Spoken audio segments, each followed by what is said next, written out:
segala apa tu nilai rancangan yang dikeluarkan itu, isunya ialah bukan berapa bilion kita keluarkan, tetapi isunya ialah keberkesanan. Keberkesanan ini kita tak dapat bincang melainkan ada sesi parlimen. Dan kita sendiri wakil-wakil rakyat yang mewakili satu daripada cabang kerajaan iaitu legislatif. Kita ni dilantik oleh rakyat. Maka sudah tentu bila ada isu-isu yang kita terima aduan-aduan, kita jadikan itu sebagai satu permasalahan rakyat yang kita akan bawa untuk dibahas dan mendapat pencerahan, penerangan. Bahkan mungkin kita pun boleh memberi pandangan-pandangan dan pendapat-pendapat kita. Contohnya pada pakej pertama, ramai yang komplain oleh kerana namanya itu ada di dalam SSM, yang syarikat nama dia itu ada pun dah lingkup, dan dia pun mungkin secara kebetulan dulu dibubuh nama dia. Hanya kerana itu mereka tidak dapat bantuan yang diberi kepada individu yang khas kepada bantuan pertama itu. Jadi perkara inilah yang saya kata, kerana tidak dulu kan kita tengok ada isu tentang yang kata moratorium tu, yang berapa bulan tu, 6 bulan kan moratorium. Kemudian kita dengar dia kena bayar pula dia punya interest yang compoundkan. Jadi perkara tersebut bila orang datang main mengadu kat kita perlu kepada maklumat, kita perlu kepada penjelasan, kita perlu kepada sesuatu yang boleh rakyat rasa tenang dengan semua yang dikeluarkan. Okey, itu satu hal. Saya nak panjangkan lagi. Soalan yang sama yang disebut oleh Yang Berhormat Saudara Fahmi Fadzil tentang macam mana ia bukan saja soal pakej rancangan. Ia bukan saja soal pakej rancangan yang perlu dibahas, tapi semua perkara yang berkaitan dengannya, termasuklah akta-akta yang tertangguh, akta-akta yang melibatkan akta pekerjaan, akta-akta yang mungkin melibatkan soal bekerja di rumah contohnya, yang working at home contohnya. Ini mungkin perlu kepada adjustment kepada realiti-realiti yang disebut sebagai norma baru. Jadi saya boleh faham, Perikatan Nasional mungkin dia tak berani nak buat sidang baru ini seperti asalnya, iaitu selama 1 hari ataupun seminggu. Saya faham dia tertekan dengan isu bilangan kerusi, dia angka yang ada dekat dia sangat tipis. Dia tertekan dengan dia sebuah kerajaan yang tidak stabil, dia sebuah kerajaan yang hanya mengekalkan kesetiaan rakan-rakan melalui jawatan-jawatan yang dibedak-bedakkan kepada mereka. Sebab itu tak ada dalam sejarah semua ahli parlimen mesti diberikan pengurusi GLC. Yang Pakatan Harapan dulu kita kata ahli parlimen tak boleh terlibat dengan GLC.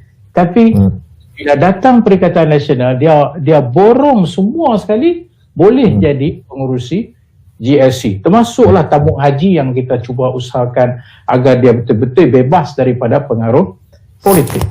Ini yang saya faham. Saya faham Perikatan Nasional ini dia tidak ada self-confident. Ya, mereka yang mendengar ini kena terima secara jujur. Ya, apa yang berlaku dengan satu bilangan ahli kabinet, anggota kabinet sampai 70 orang semua ahli parlimen diberikan jawatan JLC, pengurusi JLC.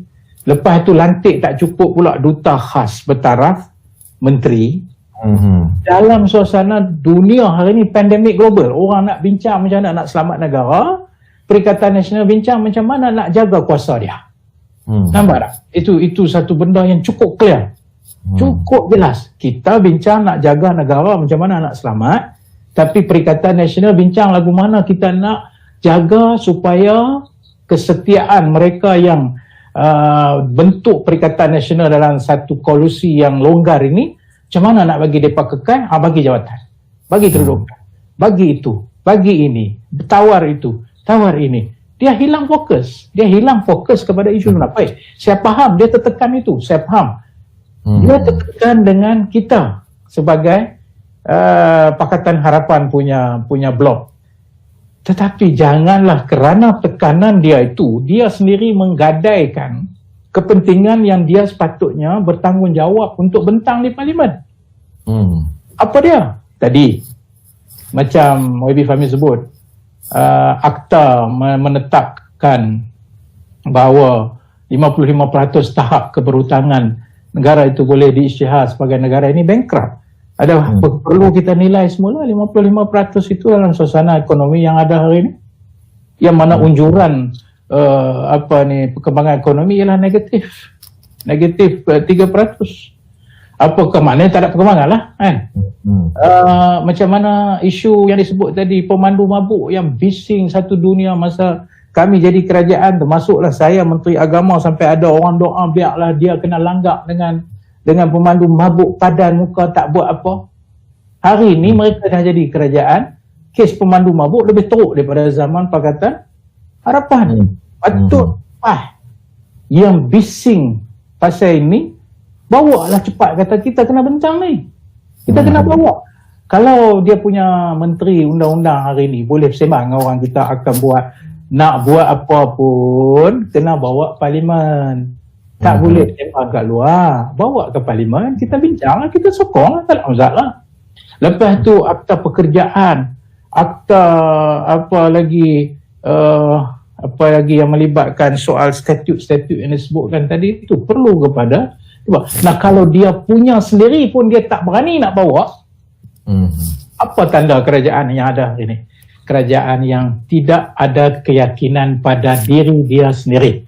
Lalu dia heret seluruh orang untuk bercakap, tak ada cerita lain. Macam mana yang duk mai di dalam mesej-mesej kita yang ada orang duk komen ni, mai cerita Melayu, mai cerita Islam tidak terbela zaman PH. Sekarang ni dah tak sampai 3 bulan habis selesai masalah Islam terbela dah. Dulu pasal isu kononnya hina, Islam dihina, kira mai saja 3 bulan ni Islam dah tak dihina lah. Ini malangnya mentaliti di kalangan Perikatan Nasional. Dia tanam benda ni dalam kepala mereka yang menyokong Perikatan Nasional ini, menyebabkan semua kerajaan yang langsung tidak mewakili hasrat yang besar dalam konteks kita berbicara tentang teras-teras utama negara seperti demokrasi. Kita bercakap teras utama negara seperti demokrasi berparlimen. Kita bercakap tentang teras utama negara yang kita dah bincang sebelum ini, bahawa kita memilih jalan demokrasi. Tak ada perbincangan ke arah itu. Yang ada ialah perbincangan kepada satu polarisasi perkauman yang semakin teruk. Dan kita ambillah pengajaran di Amerika, saudara Hairul Nizam. Amerika yang dalam keadaan dia mencatat kematian tertinggi sampai 100,000 lebih COVID-19, hari ini berdepan dengan isu perkauman. Isu perkauman yang secara sistematik dia dah jadi embedded atau dia dah terangkum dalam sistem itu, bahawa white supremacy, supremacy, atau hari ini kita terjemah ketuanan orang kulit putih.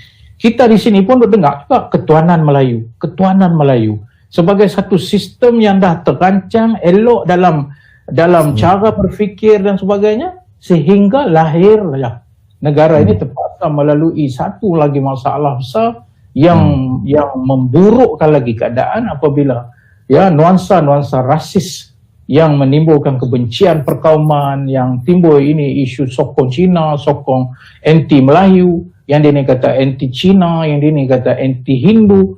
Akhirnya kita diheret tanpa disedari dalam sistem yang membenarkan kita cakap benda ni apabila tidak ada undang-undang.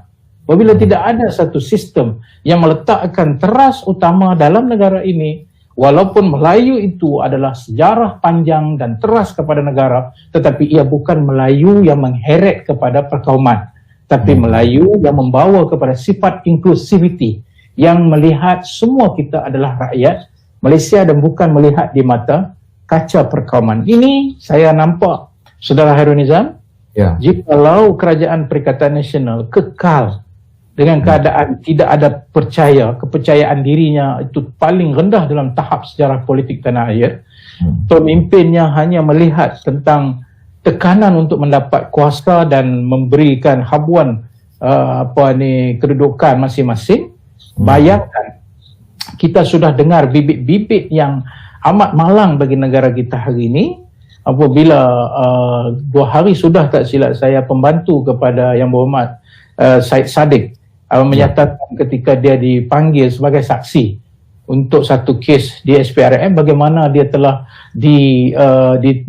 dilayan begitu rupa oleh SPRM sehingga tujuan untuk menjatuhkan diri dia sehingga dia jadi lemah dengan berbagai kaedah interogasi, berbagai kaedah intimidasi yang nak jatuhkan dia punya harga dan maruah diri. Dan bagi saya yang paling saya bimbang dengan Perikatan Nasional dalam keadaan lemah begini untuk dia kekal berkuasa, saya takut.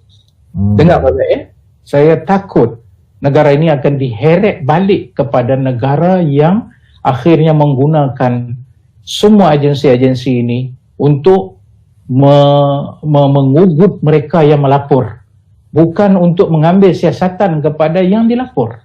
Jadi dengan kata lain, mereka akan mengamalkan apa yang kita katakan shooting the messenger.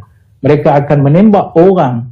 Maksud menembak tu mereka cuba nak bagi takut orang yang melapor, tetapi tak buat sesuatu kepada apa yang dilaporkan dan siapa yang dilaporkan. Saya tidak menolak kemungkinan bagi mereka terus di atas nama mengekalkan kuasa pada suasana ini dengan sokongan daripada berbagai komentar-komentar yang memang menuju kepada kebencian ini, maka saya khawatir negara kita mungkin diheret jauh ke belakang sebagai sebuah negara yang kemudian akan memberi ugutan-ugutan kepada rakyat dan kepada orang-orang politik.